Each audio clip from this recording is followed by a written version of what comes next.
महाराष्ट्र नवनिर्माण सेनेचा, सन्माननीय राजसाहेब ठाकरेंचा,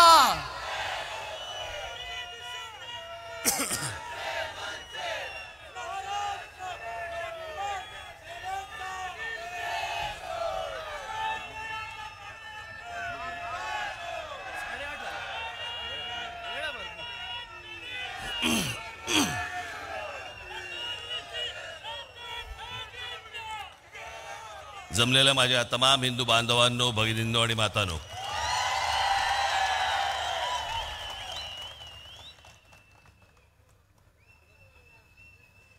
आता तोंडातली आहे का कुकरची शिटी आहे?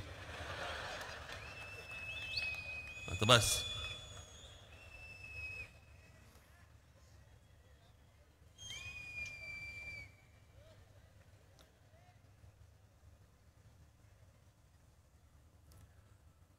आज संध्याकाळपासून मला माहित आहे काहीतरी खोकला सुरू झाला मला. वातावरणच सगळं इतकं गढूळ झालेलं आहे सगळ्या बाजूनी.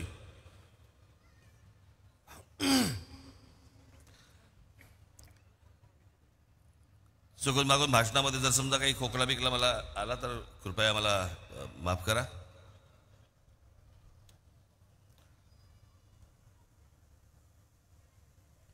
आज या 18व्या लोकसभेच्या निवडणुकीला आपण सगळेजण सामोरे जात आहोत.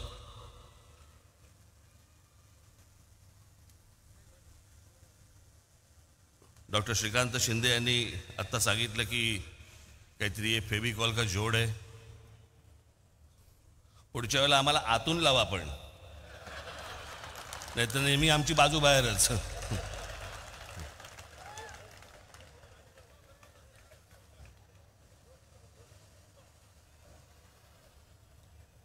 आज इथे ठाण्यामध्ये आल्यावरती आनंद मठामध्ये गेलो.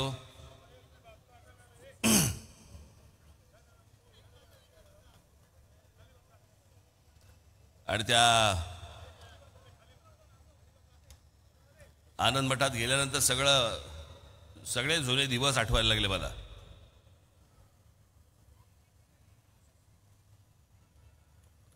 माझे आणि आनंद दिघेंचे एक वेगळ्या प्रकारचे एक मैत्रीपूर्ण संबंध होते.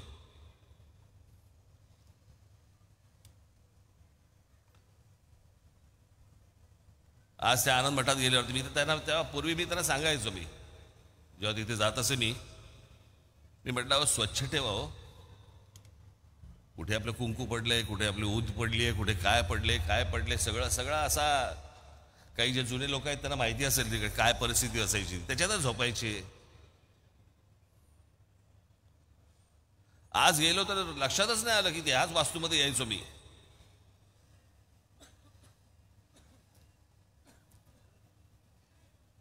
पण त्यांच्याबरोबर तेव्हा ठाणं फिरताना पण मजा यायची. टुमदार होतं ठाणं. बाळासाहेबांबरोबर लहानपणी मी किती आलो ठाण्यामध्ये. आणि तेव्हा ते काय आचारसंहिता 10च्या आधी बंद वगैरे असले काही प्रकार नव्हते. 12-12, 1-1 वाजेपर्यंत भाषणं चालू असायची. आणि व्यासपीठं अशी काही एवढी मोठी व्यासपीठं पण नाहीत, अशी लहान व्यासपीठं असायची, गाद्या असायचे, लोड असायचे, समोर लोक बसलेले असायचे.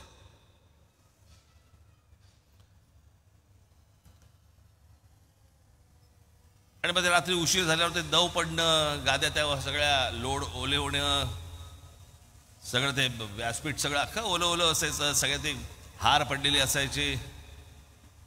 आणि एक टुमदार शहर ते व्हायला ते एक ठाणं होतं. त्याला तलावांचं शहर म्हणायचे.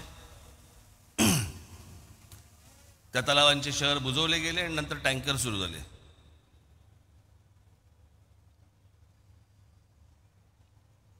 आपलं पुणा काय, मुंबई काय, ठाणा काय. आत्ता म्हणजे मी असं काय फार लांब म्हणत नाहीये, 30-35 वर्षापूर्वीच असेल फार तर. कोणे एके काळी वगैरे असं काही नाही, पण छान टुमदार. मला असं वाटतं की अशी शहरं ही आपल्याकडनं उभी राहिली पाहिजेत. आता ह्या इमारती सगळ्या बाजूनी उभ्या राहत आहेत, कॉन्क्रीट जंगल्स उभी राहत आहेत.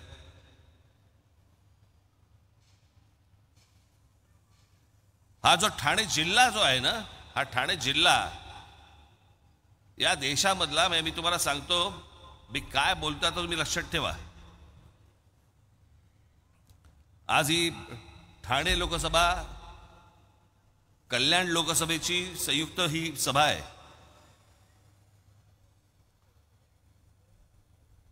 मी गेले अनेक वर्ष सांगतोय की आज या देशामधनं वेगवेगळ्या राज्यांमधनं जी लोक येत आहेत महाराष्ट्रामध्ये,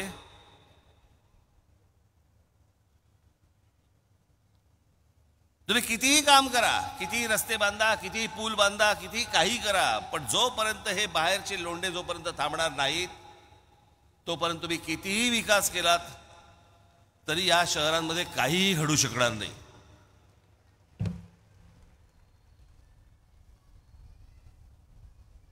आज खासदार श्रीकांत शिंदे असतील आणि भविष्यातले होणारे खासदार नरेश म्हस्के असतील,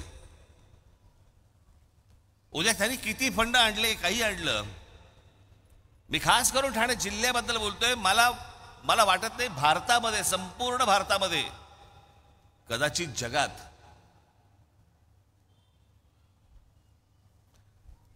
ठाणे जिल्ह्यासारखं हे जे सगळे बाहेरून जे लोक येत आहेत यांचं सर्वात जास्त येण्याचं प्रमाण हे ठाणे जिल्ह्यात आहे. साधी गोष्ट आपण लक्षात घेऊया. काय असते, एक गाव असतं, गावामध्ये ग्रामपंचायत असते, मग त्या ग्रामपंचायतीची पुढे काहीतरी काय जिल्हा परिषद होते, जिल्हा परिषदेची काहीतरी नगरपालिका होते, नगरपालिकेची पुढे महानगरपालिका होते. हे ठरतं कशावर? लोकसंख्येवर. बरोबर बोलतोय मी? लोकसंख्येवरती ठरतं.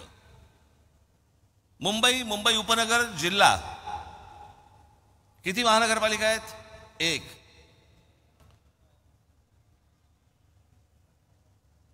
पुणे जिल्हा किती महानगरपालिका आहेत? 2. पुढे तुम्ही कुठच्याही महानगरपालिका, संभाजीनगर काढा, नागपूर काढा, नाशिक काढा, तुम्ही कुठच्याही महानगरपालिका काढा, लोकसंख्येनुसार 1 महानगरपालिका आहे जिल्ह्याला. हा ठाणा हे एकमेव जिल्हा आहे ज्या एका जिल्ह्यामध्ये 7 ते 8 महानगरपालिका आहेत. एका जिल्ह्यामध्ये एवढ्या महानगरपालिका? इकडच्या लोकांनी तर लोकसंख्या वाढवली नाही.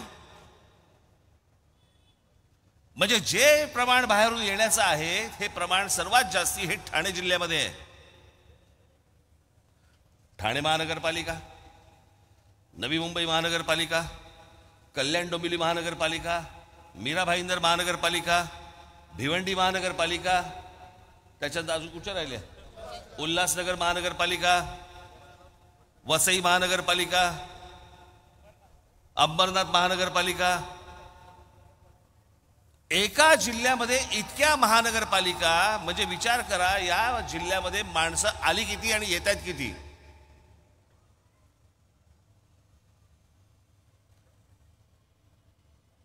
श्रीकांत शिंदे आणि नरेश म्हस्के, मला तुम्हाला एवढंच फक्त सांगायचंय, हे प्रश्न तिकडे तुम्ही लोकसभेमध्ये मांडा की हे आवरा, आता आमच्यावरचा बोजा आवरा.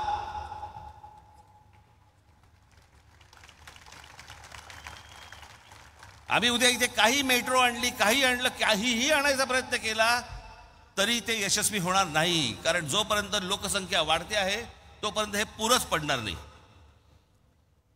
आणि ह्या सगळ्या महानगरपालिका सगळ्या विस्कटलेल्या आहेत, त्या अजून विस्कटून जाणार. जो मूळ राहणारा माणूस आहे, जो मूळ करदाता म्हणून ज्याला आपण म्हणूया, त्याच्या हाताला, नशिबाला काहीही लागणार नाही. ही 18वी लोकसभेची निवडणूक आपण लढवतो आहोत. या लोकसभेच्या निवडणुका, या विधानसभेच्या निवडणुका, या महानगरपालिकांच्या निवडणुका आपण दरवेळेला कशासाठी लढवतो? ही शहरं चांगली झाली पाहिजेत, माझा विभाग चांगला झाला पाहिजे, माझा महाराष्ट्र चांगला झाला पाहिजे.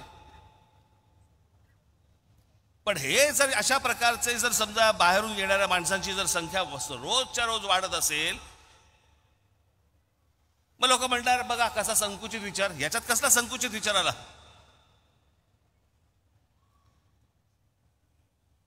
महाराष्ट्र मराठी माणसांचा आहे, यामध्ये वादच नाही. पण या महाराष्ट्रामध्ये गेले अनेक वर्ष इतके मराठी लोक राहत आहेत, जे मिळून मिसळून राहत आहेत, तेही आमचेच आहेत, महाराष्ट्रातले आहेत. अट फक्त एक, मराठी बोलता आलं पाहिजे.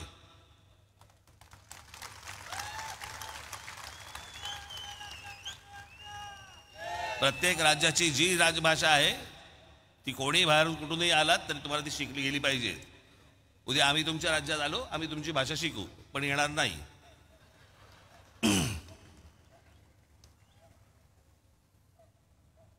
आज हे सगळे मुद्दे मी काल माझ्या सभेमध्ये मी सांगितलं की ही एकमेव पहिल्यांदा मी लोकसभेची निवडणूक बघतोय, पहिली लोकसभेची निवडणूक ज्या लोकसभेच्या निवडणुकीला विषयच नाहीये.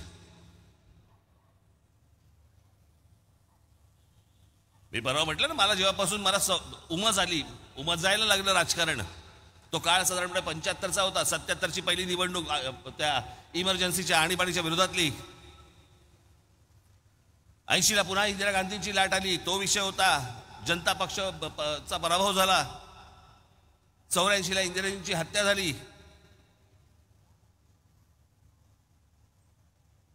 89ला बोफोर्स प्रकरण झालं. 91ला राजीव गांधी गेले. 96ला बाबरी मशिदीचा ढाचा पडला होता, त्याच्यावरती निवडणूक झाली. 98ला कांदा विषयावरती निवडणूक झाली. 99ला कारगिल आणि विदेशी बाई या विषयावरती निवडणूक झाली. 2004ला इंडिया शायनिंग झालं. परत अजून 2009ला अजून काही विषय होते. 2024ला मोदींची लाट आली. 2019ला हे सगळं पुलवामा काहीतरी झालं. आज विषयच नाही. आणि हे विषय कोणताही विषय नसल्यामुळे सगळेजण आई बहिणीवरनं एकमेकांचा उद्धार करतात.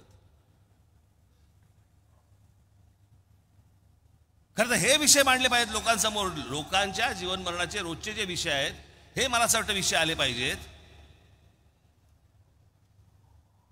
काय निवडणूक चालू आहे, कशावर निवडणूक चालू आहे? वडील चोरले.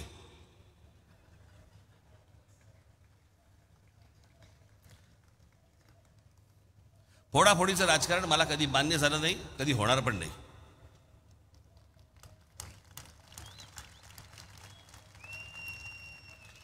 पण या सगळ्या ह्याच्यामध्ये जे आज बोलतायत की आमचा पक्ष फोडला, आमचा पक्ष फोडला, तुम्ही जे सगळे एकत्र जे बसलेला आहात ना एका कच्च्यातरी आघाडीत, जरा एकमेकांकडे एकदा बघा. आपण काय उद्योग केलेत ते. याच उद्धव ठाकरेंनी महाराष्ट्र नवनिर्माण सेनेचे 7पैकी 6 नगरसेवक खोके देऊन तुम्ही तोडले होतेत ना, तेव्हा काही नाही वाटलं.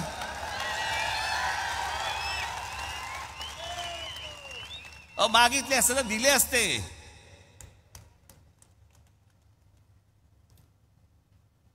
पण काय त्याला म्हणतात ना, ढेकणा संगे हिराही भंगला.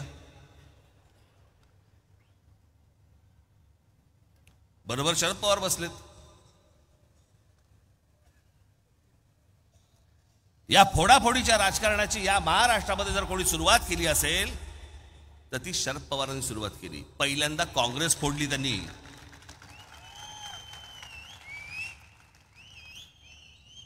आणि मग पुलोद म्हणून स्थापन केलं.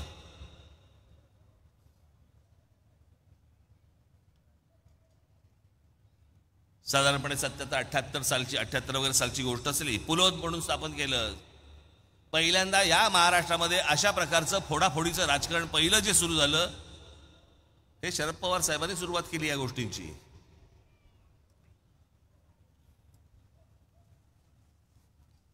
झालं.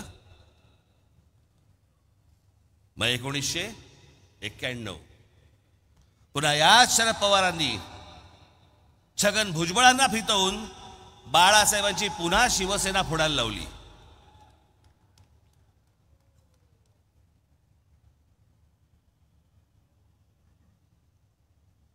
त्यावेळेला शिवसेनेचे आमदार फोडण्याचं काम याच शरद पवारांनी केलं होतं.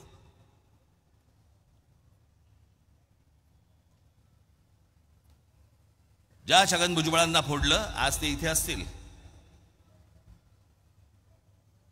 मी आपला काय माझा बाहेरून पाठिंबा आहे, त्याच्यामुळे मी काही बोलू शकतो.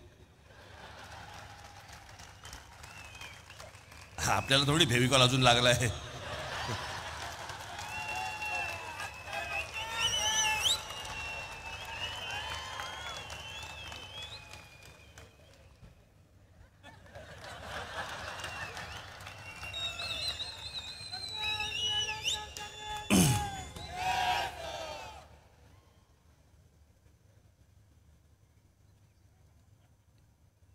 त्याच्यानंतर नारायणराव राणे यांच्याबरोबर आमदार घेऊन काँग्रेसने त्यावेळेला पुन्हा बाळासाहेबांची शिवसेना फोडली.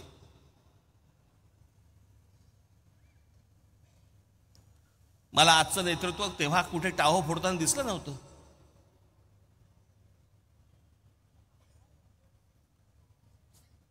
मला आज कोण कोणावरती बोलतंय आणि कोण कोणावरती आरोप करते वगैरे वगैरे सगळं सोडून द्या. पण अरे तुम्ही म्हणता ना माझे वडील चोरले, माझे वडील चोरले. ज्या वडिलांबद्दल जर एवढं प्रेम आहे,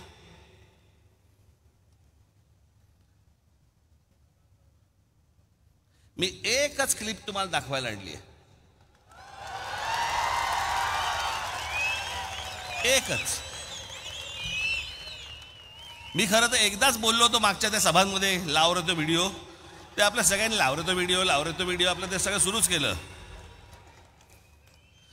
पण आता सांगतोय लावरे तो व्हिडिओ हे नीट ऐका. वय झालेल्या बाळासाहेब ठाकरेंच्या हातात, म्हणजे 80-85 वर्षाच्या म्हातारीच्या हातात तलवार देऊन काय उपयोग होणार आहे? हात थरथर करायला लागला आणि त्या हातात तलवार. तरुणी बाण पोरं काही गोट्या खेळायला गेलीत का? गेली देंडा खेळायला लागलीत का? ह्याच्यावर आग्रह कधीच होत नाही. परत लाव. शालिनी पाटील किंवा वय झालेल्या बाळासाहेब ठाकरेंच्या हातात, म्हणजे 80-85 वर्षाच्या म्हातारीच्या हातात तलवार देऊन काय उपयोग होणार आहे? हात थरथर करायला लागला आणि त्या हातात तलवार. तरुणी बाण पोरं काही गोट्या खेळायला गेलीत का? गेली देंडा खेळायला लागलीत का? ह्याच्यावर आग्रह कधीच होत नाही.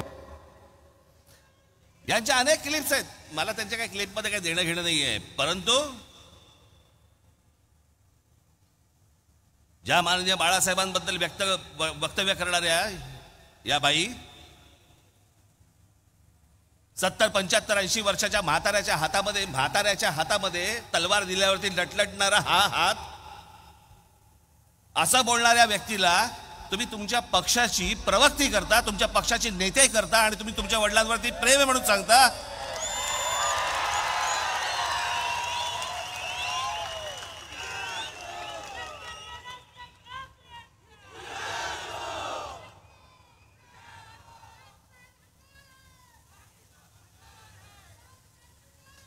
ज्या छगन भुजबळांनी माननीय बाळासाहेबांना अटक करण्याचा प्रयत्न केला होता, त्या छगन भुजबळांबरोबर तुम्ही बाहेर पडल्यावरती, भाजपवरनं फारकत घेतल्यावरती एका मंत्रिमंडळामध्ये तुम्ही मांडीला मांडी लावून बसता, तेव्हा वाटत नाही की माझ्या वडिलांना अटक करायला लावणार हा माणूस, ह्याच्यावर मी बसणार नाही? वाटलं नाही तेव्हा?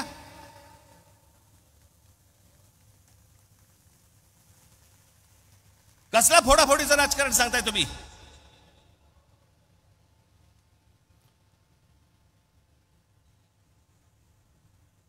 ही सगळी माणसं जे काय आज आहेत, एक गोष्ट तुम्हाला सांगतो, मी ज्या वेळेला पक्षातनं बाहेर पडलो, माननीय बाळासाहेबांना सांगून बाहेर पडलो. मी भेटायला गेलो, त्यांनी मला असं, मला अजूनही आठवते, त्यांनी माझे असे हात केले. मी त्याच्या जवळ गेलो, आम्ही दोघांनी मिठी मारली एकमेकांना. मी म्हटलं येतो मी.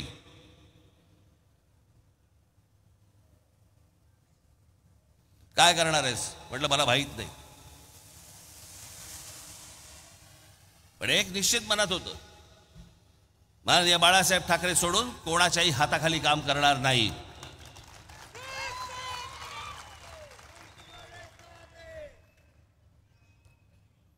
पक्षाचे किती चढ उतार आले, मार्ग काढीन त्यातनं.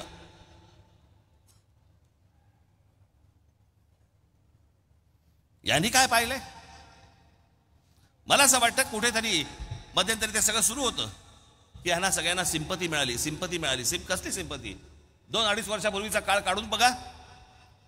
शिवसेना आणि भारतीय जनता पक्ष तुम्ही एकत्र निवडणूक लढवलीत ना रे. लोकांनी तुम्हाला एकत्र म्हणून, तुम्हाला युती म्हणून मतदान केलं होतं ना. तेव्हा निकाल लागल्यानंतर ज्या वेळेला त्याला कळलं की बाबा आपल्याशिवाय ह्यांचं सरकार बसत नाही, नवीन टोम काढली. आपलं ते 2.5 वर्षाचं उपमुख्यमंत्री पदाचं काय, हे म्हणे 4 भिंतीत ठरलं आमचं. 4 भिंतीत आधी का नाही बोललात?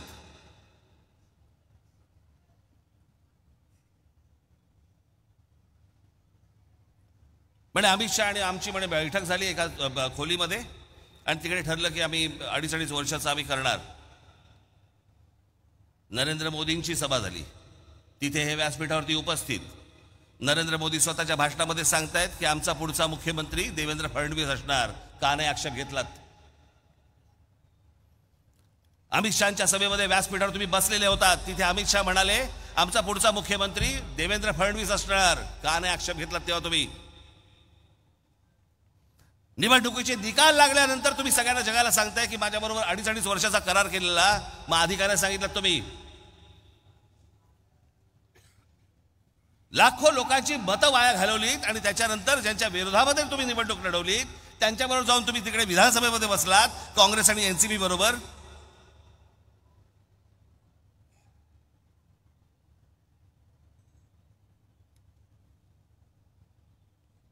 आता ते इथे आहेत. मला आता कित्येकदा हल्ली कळतच नाही कोण कुठच्या पक्षात आहे. मध्यंतरी मी एकदा नाट्य संमेलनाला गेलो होतो त्या पुण्याला. 5 नगरसेवक आले, मला म्हणाले जय महाराष्ट्र साहेब. म्हटलं बोला. आम्ही राष्ट्रवादीचे नगरसेवक. म्हटलं कोणाचे? 2 म्हणाले आम्ही शरद पवार साहेबांचे. 3 म्हणाले आम्ही अजित पवार साहेबांचे. मी तुम्हाला सांगण्याचं कारण एवढं की ह्या सगळा जो काही अख्खा गोंधळ जो उडाला 2019 नंतर तो कशामुळे उडाला? तुमच्या महत्वाकांक्षेपायी. म्हणजे राज ठाकरेंनी नरेंद्र मोदींवरती टीका केली. हो केली. मी जाहीरपणे सांगितलं त्याशी गुढीपाडव्याच्या सभेमध्ये जी गोष्ट मला पटली नाही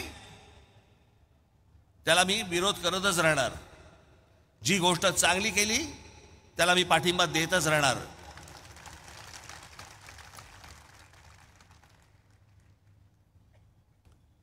प्रश्नच येत नाही त्या गोष्टींचा. पण माझा विरोध हा मुद्द्यांना होता. मला काहीतरी मिळालं नाही म्हणून मी विरोध करत नव्हतो. आज आपण असं काढून बघूया. आज जे पेटलेत ना, आज उद्धव ठाकरे जे नरेंद्र मोदींच्या विरोधामध्ये जे बोलतायत, जर समजा 2019 साली भारतीय जनता पक्षाने मान्य केलं असतं की 2.5 वर्ष तुमची, बोलला असतात? आज जे बोलताय ते तुम्ही बोलला असतात? नसता बोललात, कारण पोट भरलं होतं. तुम्हाला जे हवंय ते तुम्हाला मिळालं असतं. पण जे तुम्हाला हवंय ते तुम्हाला मिळालं नाही म्हणून तुम्ही आज बोलताय. राज ठाकरेंचं तसं नव्हतं. मला मुद्दे नाही पटले. मला आजही अनेक मुद्दे मला पटत नाहीत, परंतु आज अनेक गोष्टी ज्या नरेंद्र मोदींनी केलेल्या आहेत त्या तुम्हाला मान्य कराव्याच लागतील.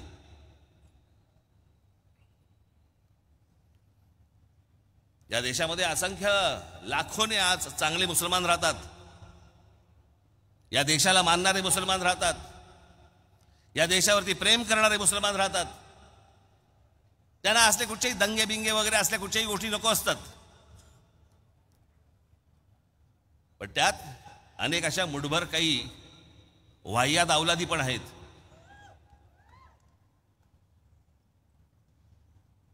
आज ही सगळी माणसं, जे काल झालं ना पुण्यामध्ये, फतवे काढले गेले ना की काँग्रेसला, त्याच्यानंतर त्या काय उभाटा सेनेला त्यांना फतवे काढले की ह्यांना मतदान करावं, मुसलमानांनी मतदान करावं. का? कारण गेल्या 10 वर्षामध्ये वाह्यातपणा करायला डोकं वर काढायला मिळालं नाही. तळमळतात, आतून तडफडतायत की जर डोकं वर काढलं आणि चेचलं तर. आणि त्याच्यासाठी म्हणून ह्यांचे हे सगळे पाठिंबे सगळे सुरू आहेत ह्यांना देण्याचे. या देशाच्या सुरक्षेचा प्रश्न आहे. आज माझी श्रीकांत शिंदे, नरेश भस्के, मला तुम्हाला सगळ्यांना आणि महाराष्ट्रातल्या सगळ्या खासदारांना मला सांगणं आहे, हे फक्त मी तुमच्यासाठी आणलंय. कदाचित तुम्ही मागच्या माझ्या सभेच्या वेळेला विसरला असाल म्हणून मी तुम्हाला परत सांगण्यासाठी, दाखवण्यासाठी म्हणून मी फक्त तुम्हाला आणलंय. हे मी तुम्हाला जे दाखवतोय हे फक्त एका मुंबऱ्यातलंय. मी महाराष्ट्राचं बोलतच नाही, ठाणे जिल्ह्याबद्दल बोलत नाही, महाराष्ट्र बोलत नाही की देश बोलत नाही, फक्त मुंब्र्याबद्दल ही गोष्ट तुम्हाला सांगतोय. मुंब्रा परिसरात सिमी आतंकवादी संघटनेच्या 6 हस्तकांना अटक. 20 डिसेंबर 2001 रोजी संसद हल्ल्याप्रकरणी अबू अजमा याच्या मुंब्र्यातून अटक. संसदेमध्ये जो हल्ला झाला होता त्याचा जो गुन्हेगार सापडला तो या मुंब्र्यात सापडला. 16 मार्च 2002 हिजबुल मुजाहिद्दीनच्या 4 अतिरेक्यांना अटक. 23 जानेवारी 2004 नेत्याच्या हत्येचा कट रचल्याच्या प्रकरणी एका अतिरेक्याला मुंब्र्यातून अटक. गुजरात पोलीस चकमकीत ठार झालेल्या इशरत जहां शेख ही पण मुंब्र्यात राहत होती. 2016 मध्ये आयसिसच्या मुजबिर शेख हा मुंब्र्यात अमृतनगर येथे राहत होता. 17 एप्रिल 2003 रोजी लष्कर ए तोयबाच्या 2 अतिरेक्यांना अटक. 16 मे 2003 मुलुंड बॉम्बस्फोट प्रकरणी मोहम्मद नमुद्दीन या व्यावसायिकाला अटक. देशद्रोही कारवायांसाठी आत्ताच्या काळात झालेल्या अटका. सप्टेंबर 22 मध्ये मुंब्र्यातून देशविघातक कारवायांसाठी 4 पॉप्युलर फ्रंटच्या कार्यकर्त्यांना अटक. 2017 मध्ये ATSने याच मुंब्र्यातून 4 जणांना देशविघातक कारवायांसाठी अटक केली आहे. 29 ऑक्टोबर 2023 पॅलेस्टाईनला पाठिंबा देण्यासाठी मुंब्र्यात निदर्शने झाली. कुठं पॅलेस्टाईन, कुठे मुंब्रा? एप्रिल 2017 मध्ये मुंब्र्यात शामशाद शेख नावाच्या आयसिसशी संबंध असल्यावरून अटक झाली. त्यावेळेला सामनामधून अग्रलेखात मुंब्रा हे कसं दहशतवाद्याचं स्थान बनत आहे यावर अग्रलेख पण लिहिला होता. आता नाही बोलणार. ऑगस्ट 2017 मध्ये मुंब्रा कौसातून ATSने मोठ्या प्रमाणावरती स्फोटकं हस्तगत केली, ज्यात 15 किलो अमोनियम नायट्राईट आणि 9 डिटोनेटर्स हे पण सापडले. ऑक्टोबर 2023 मध्ये मुंब्र्यातून लष्कर ए तोयबा आणि ISI शी संबंध असल्याच्या आरोपावरून मुंब्र्यातून काही तरुणांना अटक केली. टाटा इन्स्टिट्यूट ऑफ सोशल सायन्सेसच्या 2014चा एक अहवाल आहे, टाटा इन्स्टिट्यूट, ज्यात मुंब्र्यातील वाढती गुन्हेगारांनी मुस्लिम गेटो करून कसे राहत आहेत यावर चिंता व्यक्त केली आहे. या अहवालातील मुद्दे ड्रग्ज आणि देशविघातक कारवायांमध्ये गुंतलेल्यांमध्ये इथे महिला मुली यांचं रोजचं आयुष्य धोक्यात आहे. हे सगळं आपल्या आजूबाजूला चालू आहे. मी लांबची गोष्ट सांगत नाही तुम्हाला.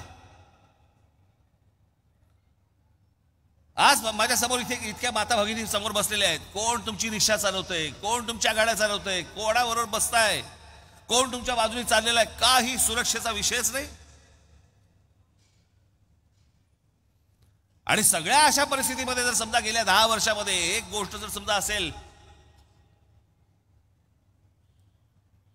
की जर समजा त्यांना वाटत असेल की नाही आपण जास्ती डोकं वर काढलं तर आपण चेचले जाऊ, हे चेचले जाऊ नये म्हणून आपण काँग्रेसला पाठिंबा दिला पाहिजे. हे काय प्रकारचं षडयंत्र सुरू आहे ना, ही गोष्ट पाहणं तितकीच महत्वाची आहे.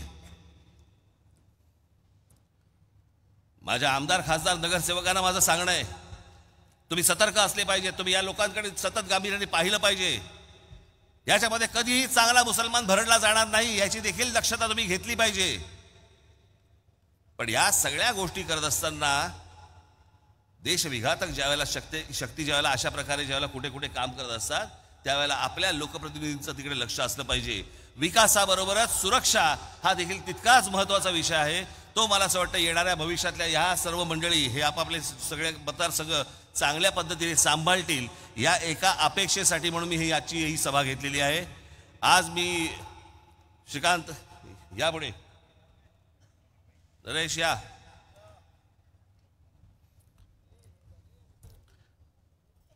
येणाऱ्या 20 मे रोजी जी आपली 18वी लोकसभेची निवडणूक होणार आहे तेव्हा ठाण्यामधनं श्री नरेश म्हस्के आणि कल्याणमधनं श्री श्रीकांत शिंदे याला आपण प्रचंड मताने आपण विजयी करावं. आज जे मी काही सांगितलंय त्यातला अजून पुढचा भाग हा मी त्यांच्यावर बसून बोलीन, पण त्यांच्याकडनं योग्य काम होईल ही आशा अपेक्षा बाळगतो आणि आपणा सर्वांची मी रजा घेतो. धन्यवाद. जय हिंद, जय महाराष्ट्र.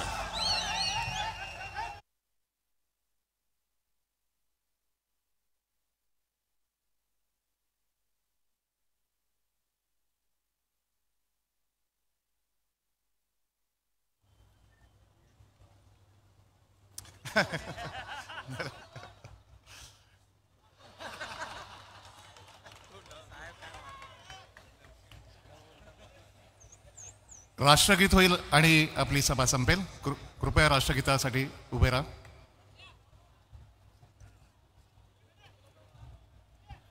राष्ट्रगीत सुरू कर.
भारत माता की